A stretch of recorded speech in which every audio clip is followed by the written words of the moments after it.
네, 제가 오늘 발표할 내용은 K-드라마의 경쟁력 제시를 위한 통합평가 인덱스 펀덱스에 대해서 제가 소개하기 위함입니다. 우선 제가 속해 있는 빅데이터에 대해서 설명을 드리면 2015년도에 TV 화제성을 이제 발표를 했습니다. 그 2017년도부터 방송통신위원회 그 공공 데이터인 라코이의 구축에 참여를 하고 있고요. 또 2021년도에는 OTT 오리지널 콘텐츠 화제성 조사, K 콘텐츠 화제성이 이제 발표가 됐고, 오늘 이제 제가 설명드릴 방송 콘텐츠 통합 가치 평가 인덱스 펀덱스에 대해서 이제 오늘 이제 소개를 해드리려고 합니다. 저희는 이제 딱 보시면 회사가 빅데이터 기반으로 방송 관련된 데이터만 전문적으로 이제 조사를 하고 있습니다. 물론 중간중간 다른 조사도 뭐 정치 조사라든지 사회 조사도 하긴 했지만 저희의 전문은 K 콘텐츠, 특히 방송 콘텐츠에 대해 데이터 분석 전문 회사다. 그렇게 설명을 드릴 수 있겠네요. 펀덱스에 대한 연구 배경에 대해서 설명드리겠습니다. OTT의 등장으로, 앞에서 다 설명드렸지만 OTT의 등장으로 드라마 시청 패턴이 바뀌고 있습니다. 정주행 시청, 그러니까 몰아서 보는 그 시청 행위가 이제 그 비율이 높아진 거죠. 그러다 보니 K-드라마에 대한 관심이 높아졌는데 덩달아 높아진 게 종영된 드라마에 대한 관심도 같이 높아지는 겁니다. 그리고 OTT라는 쉬운 접근성으로 K-드라마에 대한 관심이 글로벌리 이제 퍼져나간 거죠. 글로벌 소비자들에 대한 관심이 높아졌어요. 이런 상황에서 방송 시장이나 이제 그 콘텐츠를 소비하려고 하는 그 네티즌들한테 필요한 정보, 데이터가 무엇일까요? 지금처럼 뭐 일일 시청률, 주간 화제성 이렇게 단편적인 그 정보보다는 한 드라마, 한 콘텐츠의 이제 종합적인 평가 데이터를 원하지 않을까요? 근데 그게 지금 현재 없죠. 그래서 정주행 시청 시대에 맞춰서 종용 후, 그러니까 작품이 하나가 다 완성이 돼서 오픈된 다음에 통합적인 반응 분석을 한번 도전해보자 라고 시작된 게 펀덱스입니다. 2022년 K-드라마 산업에 필요한 데이터는 그래서 두 가지라고 전 봤습니다. K-드라마의 경쟁력을 입증할 수 있는 종합가치 평가 데이터, 그리고 해외 네티즌과 또 국내에 이제 K 그 드라마에 대해서 관심이 있는 그러한 사용자에게 필요한 K-드라마를 연결해주는 내비게이션의 역할을 하는 데이터, 이 두 가지가 필요하다고 생각했습니다. 그러면 드라마의 경쟁력에 대해서 이제 정의를 내려야 되는데요. 드라마의 경쟁력은 무엇일까요? 시청률, 뭐 많이 팔린 거, 많이 본 거, 뭐 그렇게 볼 수도 있겠지만 드라마의 경쟁력은 그렇게 복잡한 거 같진 않습니다. 바로 재미입니다. 재미가 있으면은 그게 드라마의 경쟁력이죠. 근데 드라마의 재미가 워낙 주관적이어서요. 같은 작품을 보고 어떤 사람은 이거 너무 웃겨서 재밌다라고 얘기하지만 또 어떤 사람은 유치해서 재미없다고 합니다. 어떤 사람은 한 작품을 보고 너무 무서워서 재밌다라고 하고 어떤 사람은 너무 잔인해서 보기 싫다고 합니다. 너무 주관적인 겁니다. 그래서 드라마의 재미에 대해서 아무리 설문조사를 해도 정답이 나올 수는 없습니다. 영화 같은 경우도 1000만이 봤다고 해도 제가 보면 재미없는 영화가 꽤 있거든요. 자, 그러면 재미라는 거를 어떻게 정의를 내릴 수 있을까 고민하다가 데이터를 보니까 데이터에서 드라마에 대한 재미를 이렇게 얘기하더라고요. 집중, 어텐션이죠. 영화와 달리 드라마는 호흡이 깁니다. 그렇죠? 1회에서 16부작까지, 길게는 30몇 부작까지 있는데 이 긴 호흡의 컨텐츠에 내가 집중을 할 수 있게 했다면, 그리고 그게 데이터에 나타났다면 그게 바로 이 드라마가 재미있었다는 걸 입증하는 거죠. 거기에다가 집중의 확산까지 됐다면, 집중하는 사람들의 수가 점점 늘어나는 게 데이터로 보여졌다면, 아, 이게 드라마의 경쟁력, 즉 재미를 입증할 수 있겠구나, 그렇게 저희가 판단을 한 겁니다. 그래서 그 드라마 관련된 데이터의 추이를 갖다가 살펴봤습니다. 추이는 크게 5가지 유형의 데이터 곡선으로 나눌 수가 있었습니다. 가장 기본적인 건 유지입니다. 집중 유지. 그러니까 1회 방송이 되고 종영될 때까지 여러 가지 데이터가 있을 텐데, 그 데이터가 꾸준히 유지가 되는 거예요. 떨어지지도 않고 올라가지도 않고 말 그대로 유지가 됐다는 겁니다. 저는 이것도 되게 상당한 경쟁력이라고 생각합니다. 유지보다 안 좋은 거는 이탈이죠. 첫 방송이 된 다음부터 점점 데이터가 떨어집니다.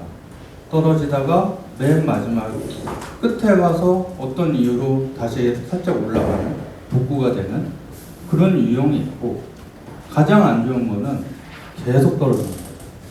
첫 방송 후 데이터가 계속 떨어집니다. 대표적으로 여기 뭐 지리산이라든지 더킹, 영원한 군주, 이런 작품을 제가 예를 들었는데, 이런 작품들의 공통점은 초반에 워낙 기대감이 높았습니다. 예, 대작에다가 출연진도 아주 속된 말로 빵빵했죠. 그런데 막상 오프닝이 되는데 실망감이 크다 보니까 이탈 감소 유형으로 이제 전환이 된 겁니다. 반면으로 좋은 이제 그래프는 무엇일까요? 집중 확산이죠.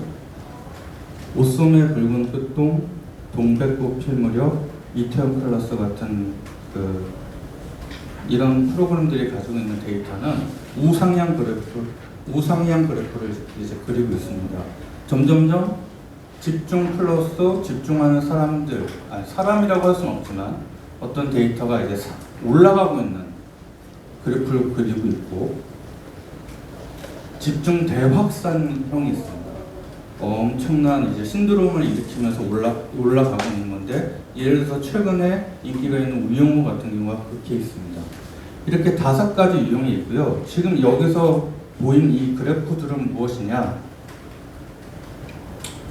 시청자 수의 그래프도 있고, 제가 분석하는 화제성의 그래프도 있고, 그 다음에 언론 기사가 얼마나 증가하고 있는지에 대한 언론 주목도에 대한 그래프, 그리고 요즘 이제 제일 중요한 클릭 조회입니다. 유튜브를 통해서 드라마 관련된 짤이라든지 이런 그 조회를 얼마나 했느냐가 중요한데, 그런 클릭 조회수의 그래프, 각종 데이터의 그래프를 통해서 이런 유형을 볼 수가 있습니다. 자, 그러면은 앞서 여러 가지 유형의 이제 그래프가 있는데, 이 그래프를 가지고 뭐 계산을 해봐야 될 것 같습니다. 과연 재미를 계산해 볼 수 있을까? 그래서 한번 도전을 해봤습니다.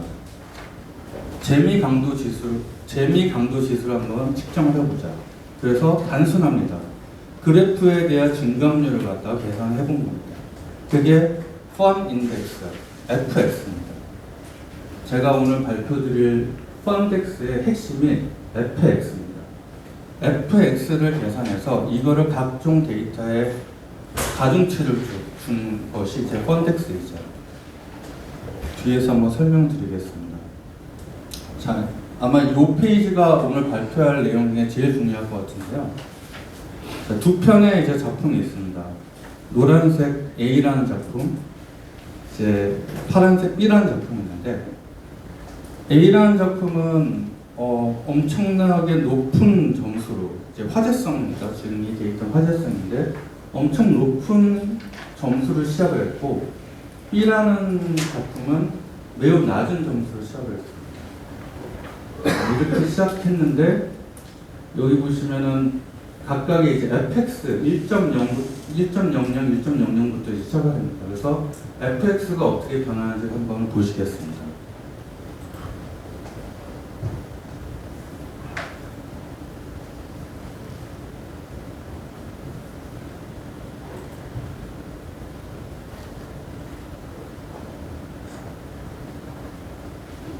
네, 총 8주, 그러니까 16부 6부작이니까 8주 동안 방송이 되는데 주간 이제 화제성의 트렌드의 에펙스를 계산해 봤습니다.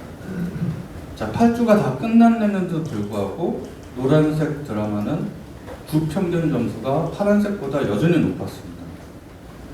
노란색이 우하향 그래프, 분명히 재미없다라는 거를 이제 그래프가 읽어주고 있는데도 워낙 높은 점수를 시작이 됐기 때문에 주 평균 화제성이 파란색보다 여전히 높은 겁니다. 근데 여기 보시면 이제 파란색의 에펙스가 있는데 노란색 그 작품의 에펙스는 0.78, 1이 안 되는 거예요. 그러니까 유지가 안 되는 겁니다. 유지가 안 되고 이제 감소된 점수를 보이고 있고, 파란색 이제 작품은 에펙스 2.85입니다. 2.85만큼의 확산이 됐다는 걸 얘기하는 거죠. 그래서 이 에펙스 가중치를 넣어 보면은 거꾸로 이제 역전이 되는 거죠. 파란색이 59,589점이고 이거를 펀덱스 공식으로 넣어서 이제 계산해 보면은 오른쪽 작품은 이제 경이로운 소문이라는 OCN 드라마였고 왼쪽은 이제 청춘 기록이라는 그 TVN의 작품인데 최종 화제성 펀덱스 점수는 6.12점 대 7.04로 이제 경이로운 소문이 역전이 되는 겁니다. 즉 제가 계산한 펀덱스에서는 경이로운 소문이 더 재미있는, 대략 0.8 몇 점이 더 높은 이제 작품이다라고 저는 이제 정의를 내린 겁니다. 그래서 여기서 조금 더 구체적으로 설명드리면, 그러면은 이 두 드라마에 대해서 우리가 어떻게 해석을 할 수 있느냐? 청춘 기록이라는 거는 TVN에서 이제 방송한 드라마입니다. 2020년 당시 캐스팅 1순위 박보검의 출연으로 높은 팬덤과 또 엄청난 언론 보도 등으로 방송 첫 주 4만 점 이상의 화제성으로 바로 시작을 합니다. 반면에 거의 비슷한 시기에 이제 방송이 된 경이로운 소문은 주연 경험도 없었던 그 조병규라는 배우가 이제 출연한 거죠. 그러니까 기대감이 좀 낮았습니다. 그래서 첫 주의 화제성 점수는 청춘 기록이 20%도 안 됐던 이제 스타트를 가지게 됩니다. 출연자의 레벨뿐만 아니고 이제 방송국의 이제 채널 프리미엄도 TVN이 훨씬 앞섰죠. 2000년도만 해도 그랬습니다. 근데 이제 두 드라마가 종영까지 청춘 기록은 계속 우하향 곡선으로 이제 시청자가 떨어져 나가고 있고, 경이로운 소문은 우상향 곡선을 그렸는데, 그럼에도 불구하고 아까 제가 설명드린 것처럼 주 평균 이제 화제성은 여전히 청춘 기록에 앞선 거죠. 이거에 대해서 FX가 이제 이런 문제를 해결을 해주는 겁니다. 즉, FX는 어떤 출연자의 팬덤, 단순 팬덤, 어떤 마케팅, 언론 홍보, 채널 프리미엄으로 이제 거품으로 이제 어떤 수치가 이제 과장되어 있는 것을 좀 이렇게 밸런스를 맞춰주는 역할이 이제 FX가 되는 거였습니다. 이에 대해서 계속 설명을 드리겠습니다. 자, 그러면은 이 FX를 아까 제가 예를 들은 건 화제성입니다. 화제성 하나만 이제 입증이 되면 이 드라마는 재밌는 걸까요? 그건 아니죠. 화제성 하나만 그렇다고 그러면 솔직히 제가 화제성 하는 사람이니까 이건 좀 언페어하다라고 보실 수 있을 것 같습니다. 그래서 현재 우리나라에 드라마 관련된 데이터를 한번 살펴봤습니다. 뭐가 있을까? 시청률이 있고, 시청자 수가 있고, 또 IPTV 회사의 시청 정보가 있을 것 같고, 아까 웨이브와 같은 국내 OTT와 글로벌 OTT의 또 시청 정보, 시청 아까 시간이 있으시는데요. 그런 정보가 있을 것 같고, 또 제가 제공하는 온라인 화제성, 출연자 화제성, 또 요즘은 또 검색 반응이라는 데이터가 있고요. 언론 주목량, 그 라포에서 제공하는 언론 주목량, 클릭 조회량, 그 다음에 페이스북, 인스타그램 반응도, 또 N스크린 시청 행태 조사, 여러 가지 데이터가 있긴 있더라고요. 그럼 이거를 다 종합해보면 좋겠다라고 해서 알아봤는데, 이 중에서 제가 사용 가능한 거는 6가지밖에 안 됐습니다. 일단 비공개가 많았고요. 또 검색 반응 같은 경우는 2019년 이후부터의 데이터밖에 없기 때문에 좀 한정적인 게 있었고, 페이스북과 인스타그램 반응도는 정확도가 너무 낮았습니다. 또 N스크린 시청 형태 조사도 좋은 조사 결과긴 하지만 뭔가 좀 너무 조사 결과 발표가 너무 늦어서 또 활용하기 어렵고요. 그래서 제가 이번에 그 펀덱스에 사용한 6개의 데이터를 설명했는데, 그것이 바로 가구 시청자 수, 2049 시청자 수, 언론 주목도, 클립 조회수, 출연자 화제성 이렇게 6가지입니다. 이 6가지 각각의 FX를 적용을 해서 낸 게 이제 펀덱스가 되는 것이죠. 그러면은 이 6가지 데이터에 대해서 다 하나하나 설명을 드려야 될 텐데, 그러려면은 발표 시간이 너무 오래 걸릴 것 같아서 몇 가지 특징에 대해서만 이제 설명을 드리겠습니다. 화제성은 아직도 화제성에 대해서 잘 모르시는 분들이 많아서 제가 좀 많이 슬프긴 한데요. 그래서 화제성은 이렇게 보시면 될 것 같습니다. 단순하게 글이 몇 개였냐를 카운팅하는 게 화제성은 아닙니다. 화제성은 온라인상에서 이게 화제가 되는 과정을 갖다가 나름 과학적으로 정보 가치, 정보 반응, 정보 보존력이라는 그런 3가지의 가치를 썸해서 만든 게 이제 화제성이거든요. 그래서 나름 이제 현재 이제 현존하고 있는 인기 드라마나 인기 콘텐츠를 순위를 내는 데 있어서 화제성 순위가 그래도 가장 현실적으로 가깝다라는 얘기는 해주십니다. 그런데 여전히 화제성의 문제점은 뭐냐면은 아까도 보신 것처럼 청춘기록 같이 누가 출연했느냐, 어디서 방송해졌느냐, 얼만큼 또 앞에 또 마케팅에 또 투자했느냐에 따라서 결과가 좀 달라질 수 있다는 문제점을 여전히 가지고 있긴 합니다. 그래서 그런 문제를 해결해 주는 게 FX고요. 여기 보면 6가지 중에 언론 주목도라는 거 제가 별도로 뺐는데, 저는 그럼 왜 언론 주목도를 별도로 뺐냐라는 질문을 많이 받습니다. 저는 6가지 중에서 가장 중요한 게 언론사의 반응이라고 생각합니다. 언론사가, 물론 저도 압니다. 방송 시작 전과 첫 방송에 대해서 엄청난 이제 기사, 언론 플레이라고 해야 되나요? 마케팅, 홍보를 통해서 기사량이 엄청 많이 쏟아지죠. 근데 그거는 솔직히 말해서 좀 자발적이라기보다 어떤 작업에 의한 결과라고 볼 수도 있는 건 사실입니다. 하지만 방송 2주차부터 3주차, 4주차로 가면서는 그렇진 않습니다. 계속 언론사에서 그런 걸 받아주진 않습니다. 이 드라마나 이 작품이 진짜 재미가 있고 지금 현재 대중적인 여론이 좋다라는 게 확인이 됐을 때 언론사에서 이제 자발적으로 그 뒤는 이제 기사를 써주는 겁니다. 그래서 언론 그 기사량이 뒤로 가서 늘어나느냐 줄어드느냐는 것은 상당히 중요한 저는 데이터로 보고 있어서 기사량을 따로 뺐습니다. 클립 조회수는 최근에 한 2년 동안 68%가 이제 증가했는데, 이제 중심은 유튜브가 있겠죠. 근데 이제 동영상이 늘어난 이후에는 기사에 댓글을 못 쓰게 한 이후부터 동영상 댓글이 또 늘어나게 됩니다. 그래서 동영상은 별도로 볼 필요가 있고요. 출연자 화제성에 대해서 혹시 뉴스 기사를 통해서 보시는지 모르겠는데, 요즘 어떤 배우가 이제 화제성이 높아 그런 이제 순위를 많이 내고 있죠. 근데 이제 출연자 화제성에 대해서는 제가 좀 별도로 설명을 드려야 될 것 같습니다. 출연자 화제성을 계산하면 항상 주연급이 1, 2등을 하게 돼 있습니다. 당연한 거겠죠. 대스타가 화제성이 높지 조연의 화제성이 더 높을 확률은 그렇게 높진 않습니다. 그래서 저희가 펀덱스에서 내놓는 이론은 이런 거였습니다. 축구를 예를 들면은 축구에는 공격수가 있고 미드필더가 있고 수비수가 있잖아요. 이들이 다 잘해야 이제 그 팀이 승리를 하는 건데, 공격수는 공격수끼리 비교를 해야 되고 수비수는 수비수끼리 비교를 해야 되지 않습니까? 가치 평가를 할 때. 마찬가지로 배우들도 주연은 주연끼리 비교를 하고 주연급 조연은 조연끼리 비교를 하게 돼서 그들의 경쟁 속에서 얼마큼의 그 드라마를 위해서 기여를 했는지를 계산하는 것이 이제 펀덱스의 출연자 화제성입니다.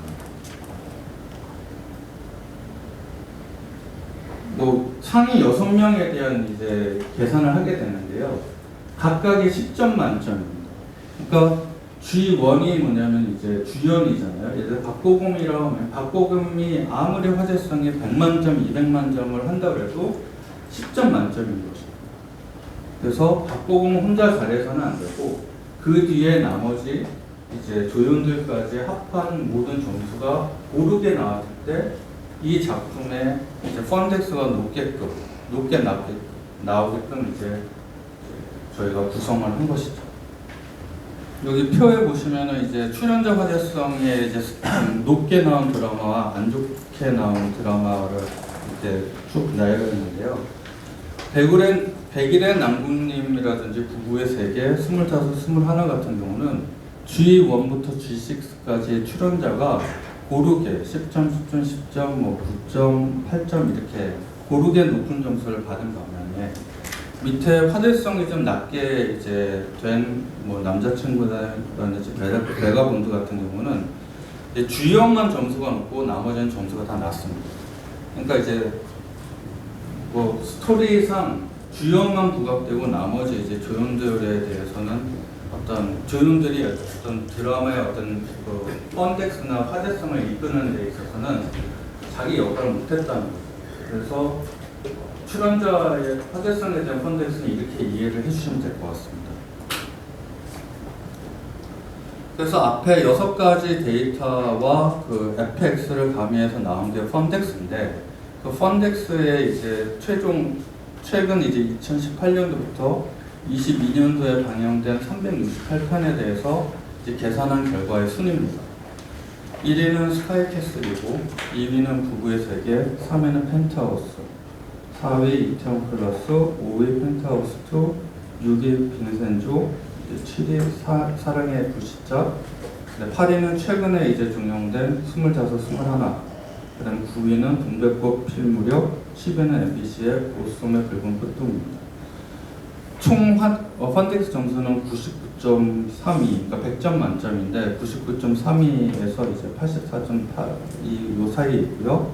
그 오른쪽에 보면은 아까 제가 말씀드린 시청자 수, 그다음에 2049 시청자 수, 화제성, 언론 주목도, 클림조에서 출연자 화제성 이 각각에 대해서 이제 나눠서 보실 수가 있습니다.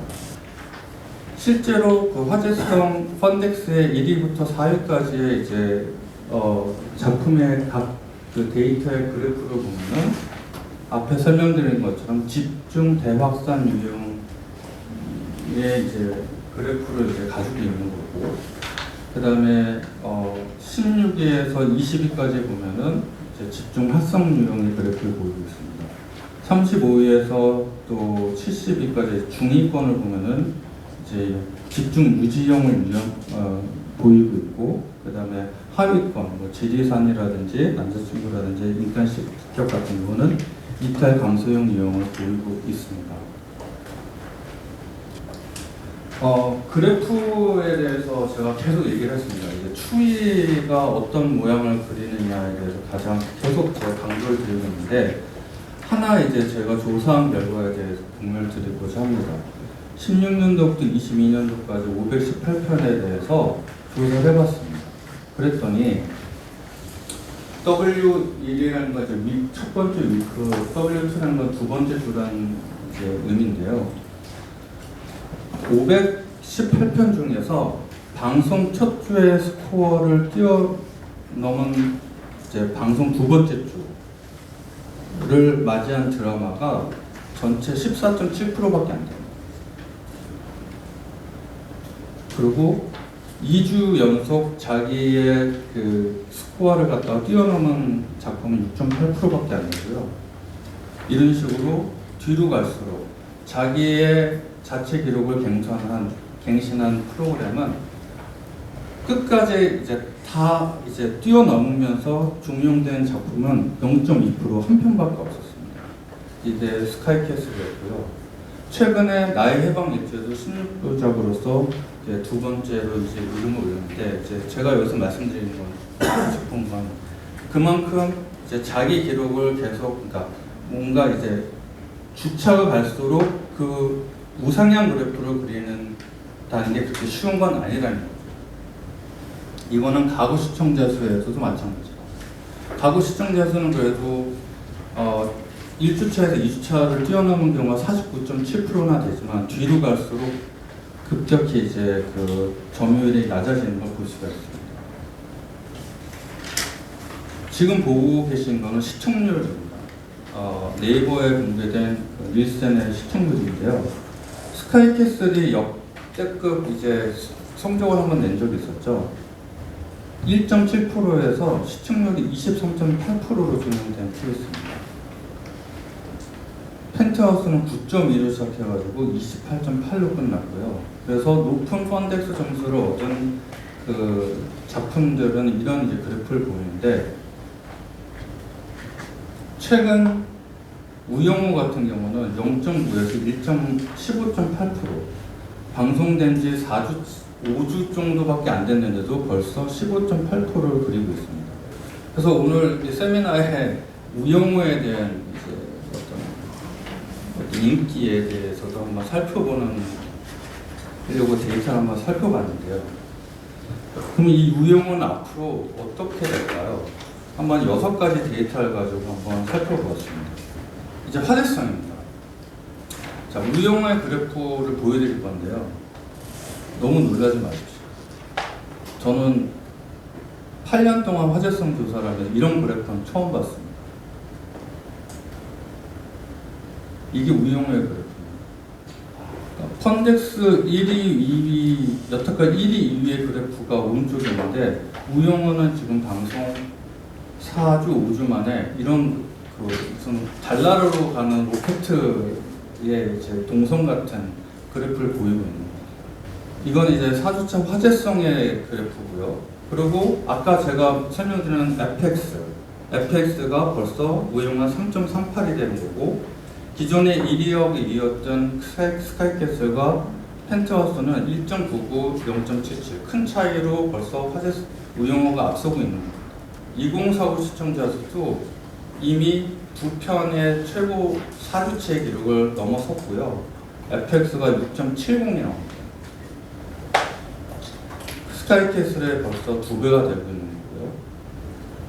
언론 주목도, 제가 아까 중요하다고 했는데, 언론 주목도도 FX가 2.32. 클립 조회수만 유일하게 한번 꺾였는데요. 그래도 FX가 2.19로 그 앞에 1, 2위를 이미 앞서고 있습니다. 출연자 호재성도 그렇습니다. 2.98로 두 편 앞서고 있습니다. 그러니까 모든 면에서 지금 방송 4주차밖에 안 된 우영우가 너무나 압도적인 스코어를 보이고 있어서 저도 좀 당황스럽고요. 펀덱스를 개발하고 나서 이제 오픈을 해야지라고 했는데 갑자기 우영우 같은 특이한 이제 케이스의 작품이 나와가지고 내가 펀덱스에 정해놓은 맥스 값을 다 바꿔야 되는 거 아닌가라는 고민이 생길 정도로 우영우가 지금 이런 스코어를 보여주고 있습니다. 가구 시청자 수는 아직도 워낙 낮게 시작했기 때문에 그 앞에 그 두 작품을 과연 앞으로 뛰어넘을 수 있을지는 좀 두고 봐야 될 것 같은데, 일단은 FX는 앞서고 있습니다. 그래서 6가지에 대해서 이제 쭉 봤는데, 경쟁력을 봤는데, 그러면은 우영우의 펀덱스 점수는 몇 점일까요? 현재까지 몇 점인지 한번 살펴보겠습니다. 저희 사이트로 들어와서 펀덱스의 순위를 보면 우영우가 지금 현재 진행형이긴 하지만 아직 종용이 되지 않았지만 5위에 이제 되어 있습니다. 그러니까 앞으로 한 4주, 5주 정도 방송이 더 남았으니까 그 사이에 역전할 수도 있겠죠. 하지만 그게 그렇게 쉬운 건 아닙니다. 한번 우영우의 이제 자세한 수치를 한번 보겠습니다. 우영우의 이제 여러 가지 수치들이 있죠. 여기 이제 화제성의 수치들, 이제 언론 주목도에 대한 수치들, 클립 조회수, 그다음에 시청률과 시청자 수, 또 검색 키워드는 어떻게 매주 변하고 있는지 등을 등등을 이제 보여주는 각종 데이터가 있는데, 이렇게 보면 저희가 솔직히 이게 어떤 상황인지 보기 어려워서 저희는 이걸 갖다가 트렌드 페이지로 보여줍니다. 결국은 상승 중이냐 떨어지고 있냐를 보는 거죠. 그럼 보시면 우영우 같은 경우는 클릭 관련된 데이터 빼고는 다 파란색으로 다 증가 중입니다.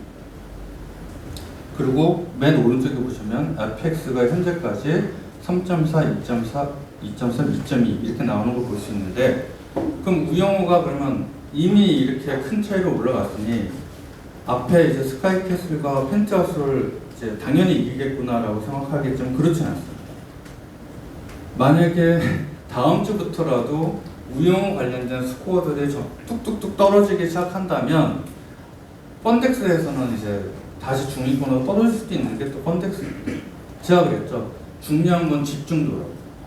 종용될 때까지 우영우의 데이터가 계속 상승하거나 유지가 됐으면 좋은 점수를, 재미있는 드라마를 인정받을 수 있는 거지만 처음엔 재밌었어. 처음엔 재밌었는데 뒤로 갈수록 뭔가 지루해지고 사랑에 들어가면서 긴장감이 떨어지네. 그러면서 떨어진 게 최근에 이제 오수재라는 이제 드라마였거든요. 오수재가 초반에는 상당히 호평을 받았어요. 연기도 너무 좋아요. 근데 뒤로 갈수록 너무 루즈해져가지고 다 떨어진 케이스예요.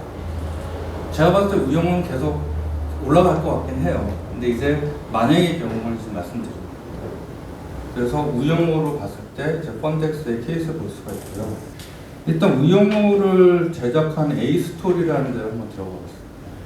A스토리가 제작한 작품들이 한 7편이 있는데 펀덱스 점수들이 있더라고요. 그래서 기존에 어떤 작품을 했던 제작사인가, 그러니까 백일의 나무님 같은 경우 펀덱스가 상당히 높은 작품인데, 이런 작품들 한 반면 지리산 같은 경우는 좀 잘 안 된 케이스인데, 이제 지리산도 최근에 이제 경험했던 그런 제작사였구나라는 걸 알 수가 있었고요. 감독, 이런 좋은 작품을 만든 감독에 대해서도 펀덱스를 봤을 때 낭만 닥터 김사부 2를 연출한 감독이네요. 그리고 실제 펀덱스가 78.2로 상당히 높았습니다. 이분이 했기 때문에 이렇게 좋은 작품이 나올 수 있었구나 또 이제 알 수가 있었어요. 근데 이제 배우로 가보면요, 저도 어저께 발견해서 좀 재밌었는데, 배우의 박은빈이 요새 이슈인데요. 박은빈이 여태까지 출연했던 작품의 펀덱스를 보면은 총 저희 2018년도부터 이후에 6편에 출연했는데 대부분 그룹 1, 2, 그러니까 주연만 맡았었죠. 근데 이제 과거부터 지금까지 순차적으로 펀덱스 점수를 보면 계속 올라왔어요.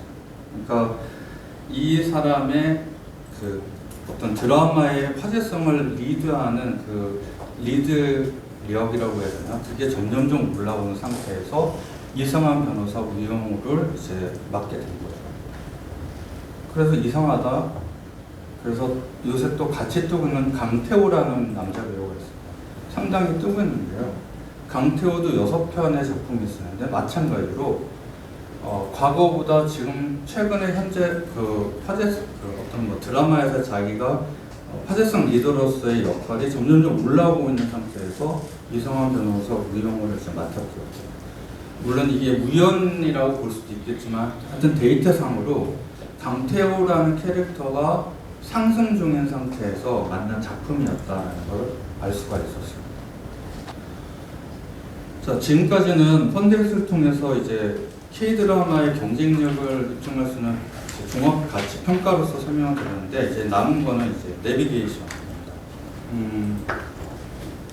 그러면 펀덱스 점수만 있으면 되느냐? 그건 아니죠. 펀덱스는 어떻게 보면 이제 순위를 내는 거기 때문에 이 점수만 있다고 이 점수만 가지고 어떤 K 컨텐츠가 글로벌리하게 이제 알리는 데 있어서 도움이 되는 건 아닙니다. 그러면은 이 작품을 보다 세부나 마이크로 메타 인포메이션으로 나눠가지고 전 세계인의 취향에 맞게끔 이제 초이스를 할 수 있는 그런 기회를 줘야 되는 거죠. 그거와 펀덱스가 결합이 됐을 때 유의미한 정보가 나올 수 있을 것 같습니다. 그래서 이 작품에 대한 메타 정보를 최대한 좀 쪼개서 저희가 한번 등록을 해봤는데, 일단 where, 어디를 배경으로 한 작품이냐, who, 어떤 직업을 가진 사람들이 나왔고, 또 이거를 봤을 때 네티즌은 어떠한 느낌과 어떤 감정을 느꼈는지를 분석한 결과를 이제 구축을 했습니다. 그래서 예를 들자면 어쩌다 발견한 하루 같은 경우는 네, 이제 메타 정보가 이렇게 나오는데, 일단은 장르가 좀 더 세분화되어야 된다고 생각해요. 판타지, 로맨스만 할 게 아니고 장르를 보다 직접적으로 이제 설명될 수 있는 장르를 보면은 이 작품의 신호비 연상될 수 있게끔 장르를 더 쪼갰고요. 그 다음에 직업과 그 다음에 머지한 필이라는 단어를 통해서 하여튼 신호를 거치지 않고도 나랑 연관된 어떤 유사성이 있는 스토리를 가진 작품인지를 이제 알 수 있게끔 이제 정보를 나눴습니다. 그리고 다시 펀덱스를 가지고 이제 추천 서비스를 한번 이제 기대할 수가 있는데요. 예를 들어서 어쩌다 마주한 하루라는 작품의 펀덱스가 73.38점이잖아요. 물론 이거는 전체 1위인 스카이캐슬보다 낮은 점수지만 2018년도부터 22년도까지의 전체 드라마 평균보다 높은 거고요. 판타지 드라마의 평균보다도 높고, 학교 배경 드라마의 평균보다도 높고, 또 사람들이 느꼈을 때 첫사랑과 사랑스럽고 짝사랑의 스토리를 가진 작품 중에서도 이 작품은 경쟁력이 있는 걸로 나타났습니다. 그래서 어쩌다 마주한 하루에 73.38 밑으로 쭉 내려오면은 그 주변으로 이제 유사한 작품들이 이제 정보를 이제 같이 보여주는 거예요. 이렇게 되면은 이 작품을 선택할 때 저 유사 작품 중에 내가 본 게 있을 수도 있고, 아니면은 이걸 통해서 유사 작품을 또 노출이 되는 거니까 어떤 소비자 입장, 그러니까 네티즌 입장에서는 자기가 필요한 작품을 선택하는데 이제 좀 도움이 되는 그러한 역할로 펀덱스의 점수가 이제 제공이 된다는 얘기입니다. 죄송합니다. 그리고 소비자한테 이 6가지 데이터에 대해서 좀 자세히 공개를 하면 어떨까요?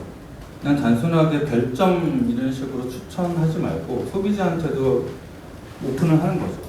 가구 시청자 수는 평균 대비 어땠고, 출연자 활약성은 이 드라마는 상당히 높았고, 클립 조회수는 이런 정보들을 보여주고, 이 배우에 대한 어떤 시너지에 대한 거를 방사선으로 보여준다 그러면 소비자가 이제 작품을 선택하는 데 있어서 큰 도움이 될 거라고 생각이 듭니다. 뭐 이건 제가 그냥 예시로 만든 거기 때문에 참고용입니다.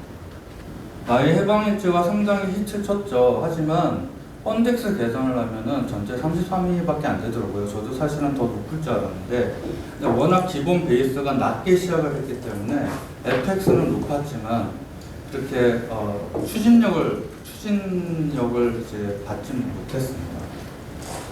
나의 해방일지는 스튜디오 이제 피닉스라는 데서 제작을 했고, 여기 메타 정보가 이렇게 있죠. 그러면 여기 이제 where, 이제 카드 회사, 편의점, 리서치 회사, 시골 마을, 경기도 유흥업소 이런 데를 배경으로 했고, 직업들은 회사원, 리서치 연구원, 농부, 디자이너 이렇게 나옵니다. 그 다음에 관련 키워드는 추앙, 이제 대사라는 단어가 나왔다는 것은 이 드라마의 장점이 대사에 있다는 거예요. 그럼 대사를 한번 눌러볼까요? 이런 작품과 비슷하게 대사가 좀 유독 돋보였던 작품들이 이제 나오는 거예요. 그 중에서 이상한 변호사 우영우가 이제 제일 높은 겁니다. 왜냐하면 우영우도 대사가 지금 많이 우영우가 하는 말 한마디 한마디가 이제 좀 이슈가 되고 있는데요. 이런 식으로 소비자 입장에서는 자기가 원하는 이제 작품을 찾아 들어가는 데 있어서 이런 메타 정보를 이용할 수 있다라고 볼 수 있겠습니다. 그래서 나의 해방일지의 이제 에펙스를 보겠습니다. 분명히 잘 된 것 같은데 에펙스가 이제 2.7, 1.8 동영상의 상대입니다. 8.7. 근데 나의 해방일지의 이제 약점은 시청자 수에 있었습니다. 시청률이 그렇게 크게 탄력을 받지 못했어요. 그래서 시청자 수가 2.0, 2.3의 에펙스밖에 못 받았기 때문에 33회에 머물렀다. 그러면 우리들의 블루스는 궁금하지 않으세요? 우리들의 블루스는 사실은 나의 해방일지보다도 좀 더 낮았습니다. 왜냐하면 우리들의 블루스는 워낙 기복이 좀 있었어요. 예, 올라갔다 내려갔다 올라갔다 내려갔다. 그 주에 출연하는 옴니버스의 출연자가 누구냐에 따라서 좀 영향을 받았던 케이스이기 때문에 그렇습니다. 제가 이제 발표하고자 하는 내용의 요점은 그겁니다. 제2의 오징어 게임을 위한 이제 제도 개선 방안을 이제 주로 논하고 있지 않습니까? 근데 저는 그 반대측에 있는, 그러니까 오징어 게임과 같은 대작들 뒤에서 가려가지고 빛을 못 보고 있는 많은 좋은 작품들이 있다라는 것을 잊지 말아야 됩니다.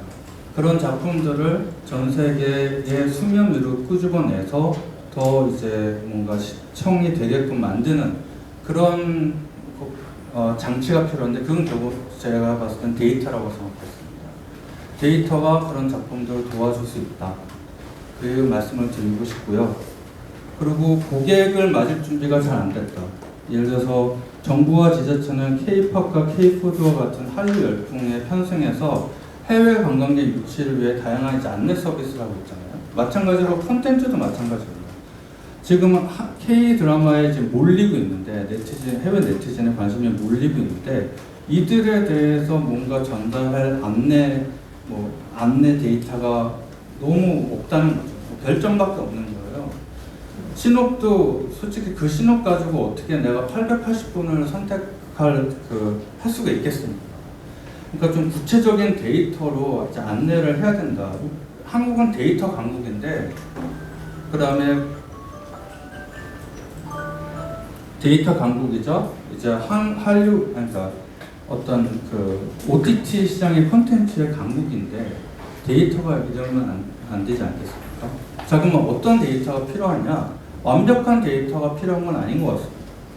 지금까지 시청률 가지고는 안 된다, 화제성으로는 부족하다, 통합 시청률이 필요하다 이런 걸 계속 얘기만 해오고 있는데 왜 근데 그 다음 액션이 없었을까요?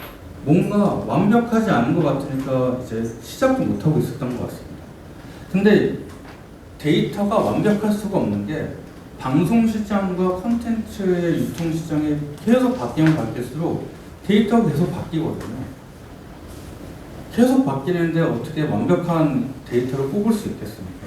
현재 우리가 사용하고 있는 데이터를 가지고 일단 1차적으로 오픈을 하고 앞으로 새로운 유용한 데이터가 나타난다면 그걸 갖다가 유연하게 추가할 수 있는 구조로 만들면 되지 않을까. 그런 지수가 필요하다고 생각합니다. 그래서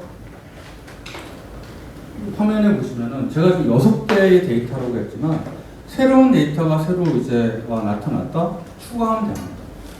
추가해서 그때부터 또 발표를 하면 되는 거예요. 좀 너무 기다리지 말고 좀 과감하게 좀 진행을 할 필요가 있지 않을까. 그래서 제가 그냥 과감하게 박사도 아니고 아무것도 아니지만 과감하게 한번 시도를 해본 게 이제 펀텍스였습니다. 그리고 조사의 한계에 대해서 설명드리면 OTT 오리지널도 그러면 펀텍스를 할 수 없냐고 이제 질문하실 것 같습니다. 근데 되는 게 있고 안 되는 게 있더라고요. 예를 들어서 한 번에 다 풀어버리면 속된 말로 그러면 저희는 트렌드를 봐야 되기 때문에 약간 좀 적합하지 않아서 좀 고민 중이고요. 그리고 저희가 좀 데이터가 2018년도부터 이제 나온 드라마를 대상으로만 조사를 했습니다. 근데 2018년도 이전 데이터도 만약에 공공 데이터로 좀 오픈이 된다면 보다 많은 이제 드라마를 이제 알리는데 좀 도움이 될 것 같습니다. 그래서 그런 점이 좀 아쉽고요. 앞으로는 저희가 추가적으로 영화와 예능 부분의 펀텍스도 개발을 이어나갈 계획이고 PPL 데이터를 좀 오픈을 해볼까 합니다. 메타 정보에. 그냥 과감하게 저는 이 드라마에는 무슨 PPL이 들어가 있다는 걸 오픈하는 겁니다. 저는 그거 자체도 소비자한테 재밌는 정보가 될 수 있다고 봅니다. 아까 저희 그 플랫폼에 보면 가방, 자켓, 착용 이런 키워드가 들어간 작품들이 있는데요. 가방을 누르면 유독 가방에 대해서 많은 버즈가 나왔던 드라마가 또 나옵니다. 저는 이것도 또한 앞으로 광고와 컨텐츠가 그냥 같이 가야 될 유용한 정보가 아닐까 그렇게 생각이 듭니다. 네, 좀 발표는 여기까지 하겠습니다.